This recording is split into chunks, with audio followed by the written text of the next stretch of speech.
The world's top cocoa producer, Ivory Coast, will vote in a presidential election on Saturday, with incumbent Alassane Ouattara widely expected to secure a fourth term. Here are the main issues investors are watching. Ouattara faces off against four candidates, including two government ministers, a former spokesperson for his predecessor, Laurent Gbagbo, as well as Gbagbo's ex-wife, Simone Gbagbo. More notable, perhaps, is who isn't running. Gbagbo himself, who is barred because of a prior conviction, and former Credit Suisse CEO Thiam. A court has ruled that Thiam had French nationality when he registered, which Ivorian law does not allow. It's not for the government to decide who runs opposition parties or who gets to run against them.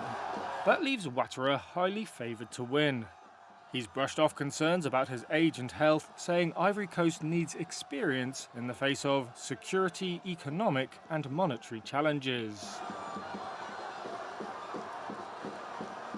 Economically speaking, top of the list of those challenges is cocoa.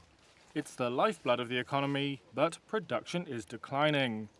Whoever wins the election will need to tackle the issues behind the drop, such as shifting weather patterns, disease, and destructive small-scale mining. Ivory Coast has a plan to combat the impact of climate change on the economy. However, it's unclear how implementation will progress, given dwindling climate financing for Africa. The cocoa sector may also come under pressure from the European Union's landmark anti-deforestation law. It's not yet taken effect, but would require EU importers to prove their products did not cause deforestation. Nevertheless, Ivory Coast is one of the fastest growing economies in the region. Its international bonds are some of the best performing in Africa. Market participants say that's attracted investors who do not traditionally put their money into frontier debt. However, relatively new entrants may feel uneasy if election-related violence breaks out in a country with a history of fraught polls. The 2010 election that brought Ouattara to power triggered a brief civil war that killed 3,000 people after Gbagbo refused to accept defeat.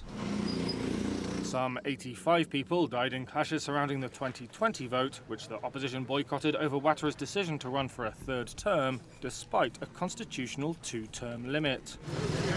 Investors will be watching this election closely to assess Ivory Coast's democratic credentials. And that's after Thiam dismissed the poll as a coronation of Ouattara and called the exclusion of opposition figures such as himself an abandonment of democracy.